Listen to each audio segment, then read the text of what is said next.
साल 1999 की बात है। रूस के एक आंखों के डॉक्टर एस मोल्दाशेव अपनी पूरी टीम के साथ तिब्बत के सबसे अलग थलग और ठंडे इलाके में एक खास मिशन पर पहुंचे। उनका मकसद किसी बीमारी का इलाज करना नहीं था, बल्कि दुनिया के सबसे रहस्यमयी पहाड़ माउंट कैलाश की खोज करना था। हफ्तों तक वहां रुकने और रिसर्च करने के बाद जब यह टीम वापस रूस पहुंची तो उन्होंने ऐसे दावे किए जिन्होंने पूरी दुनिया को हैरान कर दिया। मोल्दाशेव का कहना था कि कुछ साल पहले साइबेरिया के 4 पर्वतारोही ने कैलाश पर्वत पर चढ़ने की कोशिश की थी, लेकिन पहाड़ की किसी रहस्यमयी ताकत की वजह से वे महज 1-1.5 साल के अंदर ही बहुत तेजी से बूढ़े हो गए और उनकी मौत हो गई। उनके टीम के एक सदस्य सर्जी सेल्वरस्टोफ ने एक कदम आगे बढ़कर यह कह दिया कि कैलाश पर्वत कोई आम पहाड़ नहीं बल्कि एक टाइम मशीन है। उनका दावा था कि यहाँ समय सामान्य दुनिया की तरह नहीं चलता और इंसान की उम्र बहुत तेजी से ढलने लगती है। इस दावे को बाद में इंटरनेट पर खूब फैलाया गया और कहा गया कि कैलाश के पास पहुंचते ही लोगों के नाखून और बाल कुछ ही घंटों में उतने बढ़ जाते हैं जितने आमतौर पर 2 हफ्तों में बढ़ते हैं। डॉक्टर मोल्दाशेव ने यह भी कहा कि कैलाश पर्वत असल में अंदर से खोखला है और इसके पेट में विशाल गुफाएं बनी हुई हैं, जहां प्राचीन पौराणिक सभ्यताओं के लोग आज भी समाधि में लीन हैं। यही नहीं, हाल के सालों में इंटरनेट और पॉडकास्ट की दुनिया में ऐसे दावों की बाढ़ सी आ गई है। भारत में सद्गुरु यानी जग्गी वासुदेव जैसे लोकप्रिय चेहरों ने अपने अनुभवों का जिक्र करते हुए कहा कि कैलाश पर्वत पर महज 2.5 घंटे बिताने के बाद उन्हें ऐसा महसूस हुआ जैसे उनकी उम्र 10 से 15 साल कम हो गई। कैलाश पर्वत पर भगवान शिव पार्वती के साथ पिछले 21,000 सालों से मेडिटेट कर रहे हैं। कैलाश पर्वत के अंदर एक हिडन शहर है। Took one strand of what is there on that mountain. You won't believe. I was almost 10 to 15 years young. Climb that changed mountaineering forever. Internet पर अगर आप आज भी माउंट कैलाश सर्च करेंगे तो वैज्ञानिक तथ्यों से पहले आपको यही अजीबोगरीब कहानियां देखने को मिलेगी। लेकिन सवाल ये उठता है कि इन चमकते दमकते दावों में आखिर सच कितना है? क्या सचमुच कैलाश के आसपास भौतिक विज्ञान और समय के नियम बदल जाते हैं? और सबसे बड़ा सवाल ये है कि जब दुनिया की सबसे ऊंची चोटी 8,849 मीटर ऊंचे माउंट एवरेस्ट को हजारों लोग फतह कर चुके हैं, तो उससे करीब 2,200 मीटर छोटे कैलाश पर्वत पर आज तक कोई क्यों नहीं पहुंच पाया, क्यों नहीं चढ़ पाया? क्या सच में यहाँ समय की रफ्तार बदल जाती है? क्या इसके अंदर विशाल गुफाएं हैं जहाँ प्राचीन सभ्यताएं आज भी समाधि में हैं? और क्या कैलाश वाकई कोई ऐसा रहस्यमय पहाड़ है जिसे इंसान जीत नहीं सकता? आइए इस पूरे रहस्य की एक-एक परत को बहुत ही आसान और सीधी भाषा में समझते हैं।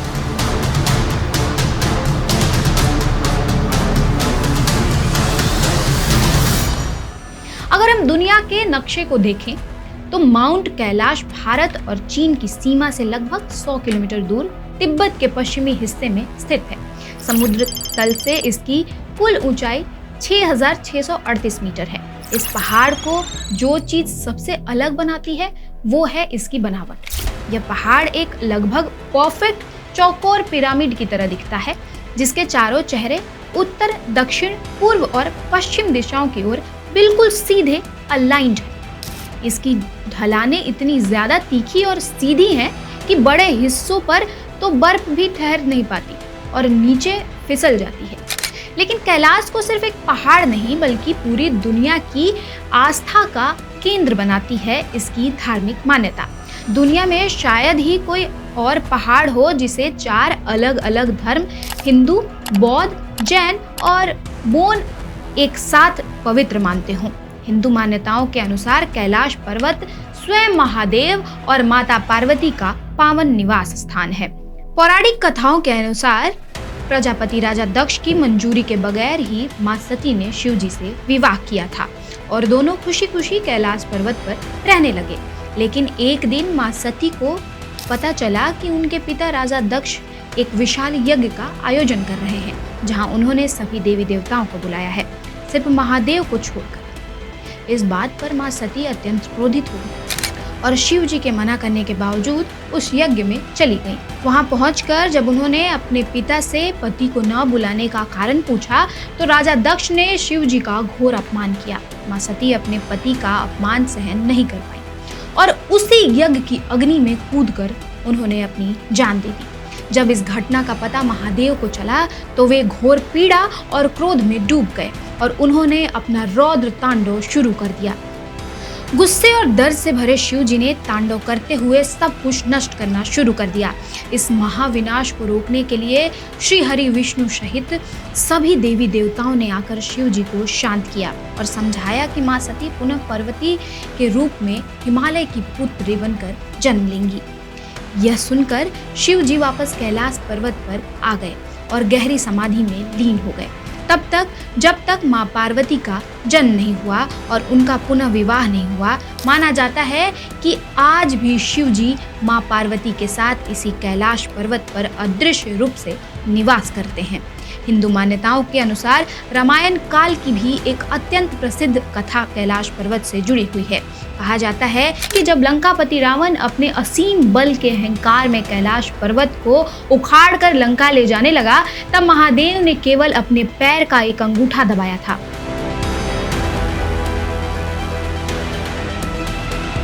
उस जरा से दबाव से पूरा कैलाश पर्वत स्थिर हो गया और रावण पर्वत के नीचे बुरी तरह फंस गया।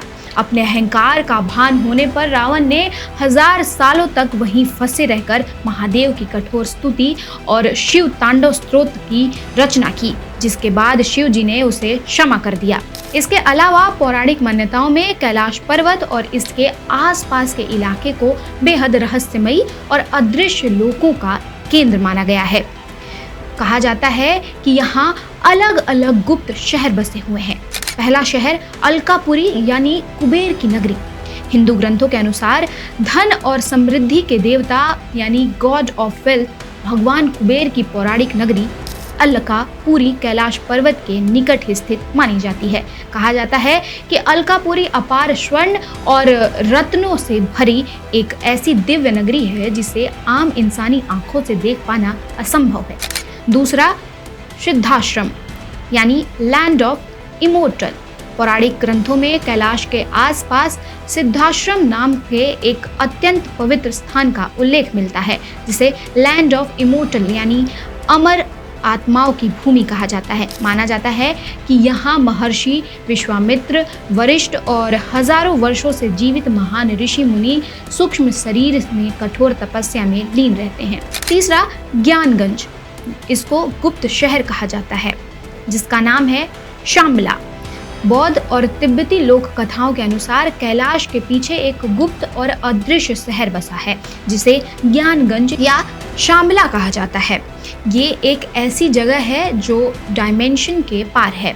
यहाँ केवल वही लोग पहुँच सकते हैं जो आध्यात्मिक रूप से पूरी तरह शुद्ध हो। साधारण इंसान चाहे जितने भी आधुनिक उपकरणों के साथ पहुंच जाए, वह इस गुप्त शहर को कभी खोज नहीं सकता। कई लोग और आध्यात्मिक गुरु यह मानते हैं कि कुबेर की नगरी अलकापुरी, सिद्धाश्रम और ज्ञानगंज जैसी जगहों की यही अदृश्य और अलौकिक शक्तियां यानी इनविजिबल फोर्सेस कैलाश पर्वत की रक्षा करती हैं। ऐसा माना जाता है कि ये दिव्य शक्तियां किसी भी ऐसे इंसान को कैलाश की चोटी पर पहुंचने नहीं देती जो अहंकार, लालच या फतह करने की भावना से वहां जाता है। यही वजह है कि जब भी किसी ने इस पर चढ़ने की कोशिश की, उसे दिशा भ्रम, खराब मौसम या मानसिक बेचैनी का सामना करना पड़ा।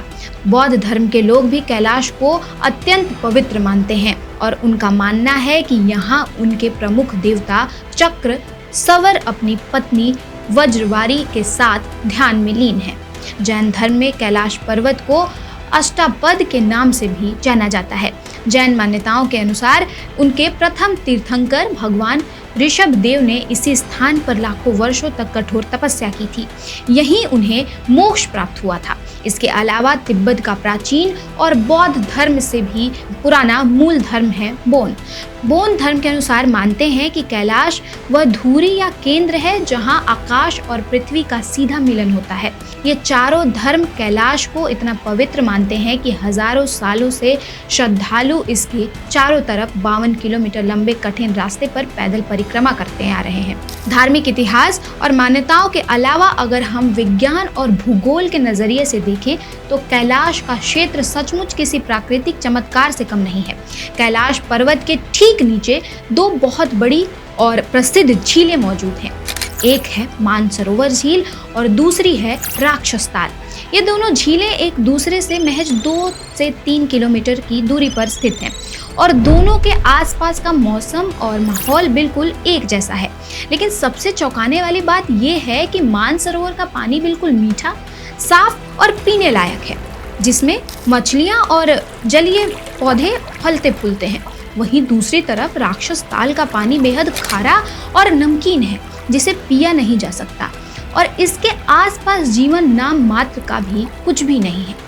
अब सवाल उठना स्वाभाविक है कि एक ही जगह पर एक ही ऊंचाई पर स्थित दो झीलों में इतना जमीन आसमान का फर्क कैसे हो सकता है।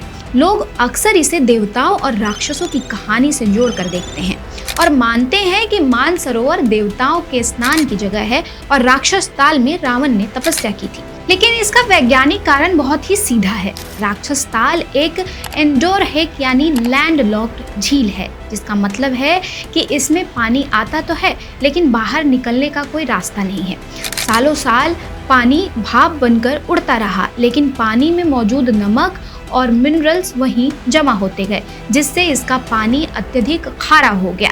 वहीं मानसरोवर का पानी ओवरफ्लो होकर राक्षस ताल में बहता रहता है, जिससे मानसरोवर में नमक का जमाव नहीं हो पाता और उसका पानी हमेशा मीठा बना रहता है।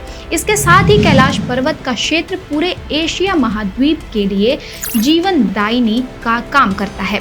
एशिया की 4 बूढ़ी और मुख्य नदियां सिंधु यानी इंडस, सतलज, ब्रह्मपुत्र और करनाली, जो आगे जाकर गंगा में मिलती हैं, इसी माउंट कैलाश के आसपास के इलाके से निकलती हैं। ये नदियां भारत, पाकिस्तान, बांग्लादेश और चीन जैसे देशों में रहने वाले करोड़ों लोगों को पीने का पानी और खेती के लिए जीवन देती हैं। किसी एक ही पर्वत श्रृंखला के छोटे से हिस्से से इतनी सारी विशाल नदियों का निकलना प्राकृतिक दृष्टि से वाकई बहुत अद्भुत बात है। अब बात करते हैं कैलाश पर्वत की उस अद्भुत और रहस्यमयी पिरामिड जैसी बनावट की, जिसे देखकर आज भी वैज्ञानिक और शोधकर्ता हैरान रह जाते हैं। डॉक्टर एन्स मूलदा शिव जैसी कई हस्तियों और प्राचीन शोधकर्ताओं का मानना है कि कैलाश कोई साधारण पहाड़ नहीं है, बल्कि इसे हजारों साल पहले किसी अत्यंत विकसित प्राचीन सभ्यता या अलौकिक शक्तियों द्वारा निर्मित एक विशालकाय होली पिरामिड के रूप में स्थापित किया गया था। इस पहाड़ की चारों दिशाएं उत्तर, दक्षिण, पूर्व और पश्चिम इतनी सटीक अलाइंड हैं कि आधुनिक विज्ञान भी ये देखकर दंग रह जाता है। इसके साथ ही कैलाश पर्वत से जुड़ा सबसे बड़ा और रोमांचक मिस्ट्री है टाइम डायलेशन, यानी समय की अद्भुत गति। कैलाश के आसपास जाने वाले श्रद्धालुओं और साधुओं का मानना है कि यहाँ एक ऐसे दिव्य और कॉस्मिक एनर्जी बहती है जहाँ पहुँचते ही इंसान की जैविक घड़ी यानी बायोलॉजिकल क्लॉक पूरी तरह बदल जाती है। माना जाता है कि कैलाश पर्वत अपने आप में एक जीवित टाइम मशीन की तरह काम करता है, जहाँ समय सामान्य दुनिया से अलग रफ्तार से चलता है। इसी ऊर्जा के प्रभाव से यहाँ पहुँचने वाले लोगों के बाल और नाखून कुछ ही घंटों में बहुत तेजी से बढ़ने लगते हैं। साइबेरिया के उन साहसी पर्वतारोहियों की कहानी हो या फिर तिब्बत के प्राचीन ग्रंथों के दावे, ये सभी घटनाएं इशारा करती हैं कि कैलाश पर्वत के आसपास एक अदृश्य सुरक्षा चक्र मौजूद है। जो भी इंसान इस पावन पर्वत को एक आम पहाड़ समझकर इसे फतह करने या इस पर कब्जा करने के अहंकार से आगे बढ़ता है, उस पर यहाँ की अलौकिक और दिव्य शक्तियाँ प्रभाव डालने लगती हैं, जिससे उसका मानसिक संतुलन बढ़ने लगता है और उसकी उम्र तेजी से ढलने लगती है। In 21 days, I was in Kailash. I took one strand of what is there on that mountain. You won't believe. In 2.5 hours, I was almost 10 to 15 years younger. अब आपको बताते हैं कि अभी तक कोई क्यों नहीं कैलाश पर्वत पहुंच पाया।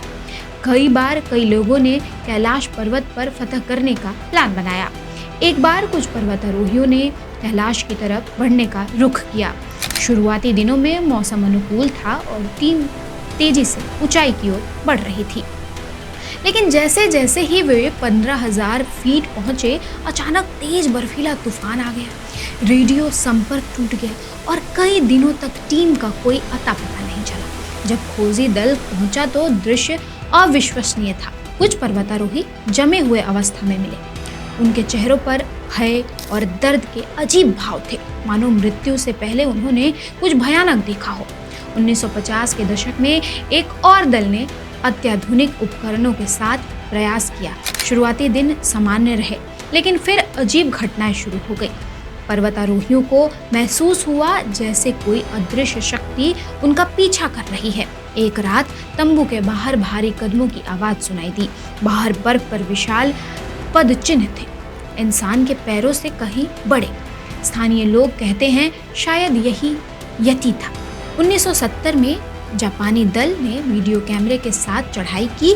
एक रात शिविर में अचानक पहाड़ की चोटी से रहस्यमय नीली रोशनी दिखाई दी। कभी फैलती, कभी सिमटी, कभी अजीब आकृतियां बनाती। एक सदस्य रोशनी के पास गया और अचानक हवा में गायब हो गया। कैमरा भी तुरंत बंद हो गया। सुबह उसकी कोई खबर नहीं मिली। 1885 में अनुभवी रूसी टीम पहुंची। 18,000 फीट पर पहुंचते ही शरीर में अजीब कंपन शुरू हो गया। उपकरण काम करना बंद कर दिए। एक सदस्य के कानों में फुसफुसाहट सुनाई दी, वापस चले जाओ, यह स्थान तुम्हारे लिए नहीं है। पूरी टीम पर भय छा गया और उन्होंने वापस लौटने का फैसला किया। बाद में रिकॉर्डिंग में ऐसी असामान्य आवाजें मिली जो किसी ज्ञात जीव या प्राकृतिक कारण से मेल नहीं खाती थीं। अब तक कई प्रयास हो चुके हैं, लेकिन हर बार कुछ रहस्यमयी घटना घटती रही। वैज्ञानिक आज भी इनका ठोस जवाब नहीं दे पाए। क्या यह संयोग है या पर्वत सच में किसी अलौकिक शक्ति का केंद्र है? यह पहाड़ केवल उन्हीं को स्वीकार करता है जिन्हें वह खुद चुनता है? बाकी या तो वापस लौटते हैं या हमेशा के लिए इसके रहस्य में समा जाते हैं।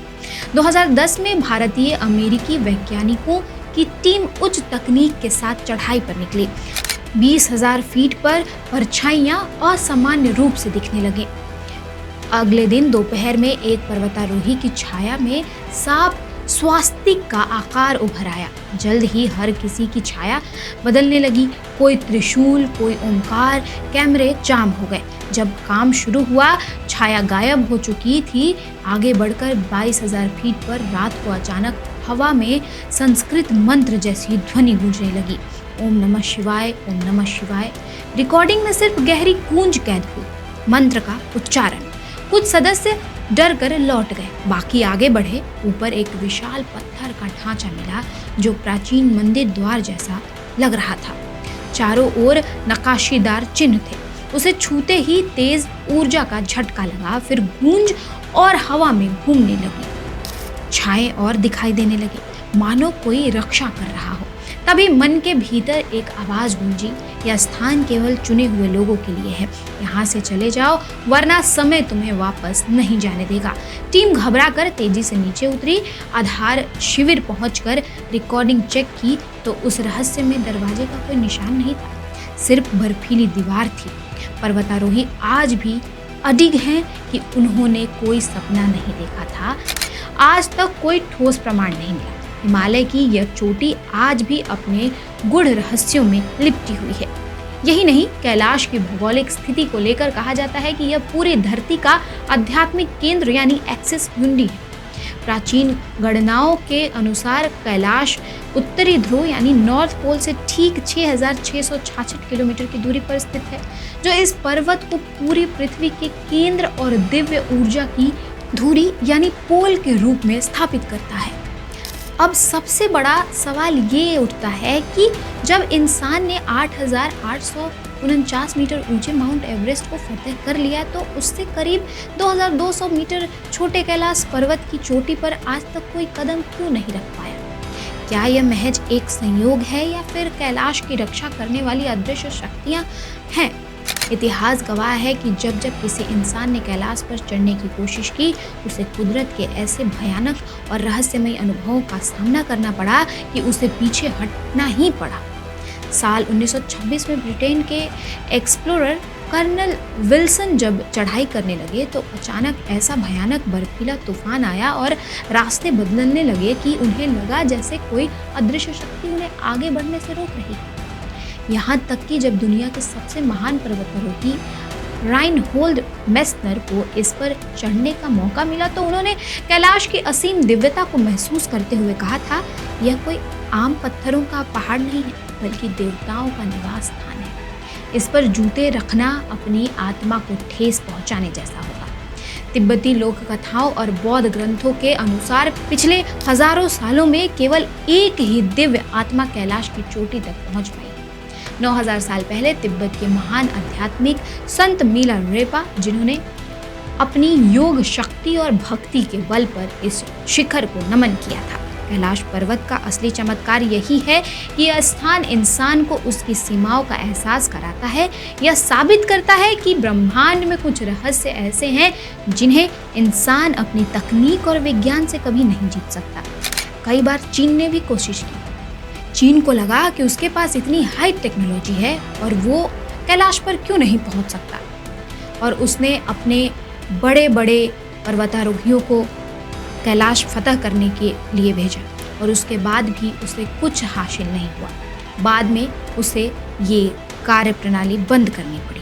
कैलाश की सुंदरता और उसकी शक्ति और उसकी दिव्यता इसी बात में है कि इंसान इसके सामने पहुंचकर अपना अहंकार भूल जाए और श्रद्धा से अपना सिर झुका दे। तो दोस्तों, माउंट कैलाश की कहानी हमें यही सिखाती है कि दुनिया में हर चीज़ को जीता नहीं जा सकता। कुछ चीज़ों का रहस्य और उनकी पवित्रता दूर से सिर झुकाने में ही बनी रहती है। कैलाश पर्वत का असली चमत्कार किसी एलियन या टाइम मशीन में नहीं, बल्कि करोड़ों लोगों की उस अटूट आस्था में है जिसके आगे इंसान के बड़े से बड़े अहंकार ने भी हमेशा घुटने टेके हैं। लोगों को लगता है कि वहाँ महादेव खुद विराजमान है। फिलहाल आज के इस खास एपिसोड में बस इतना ही।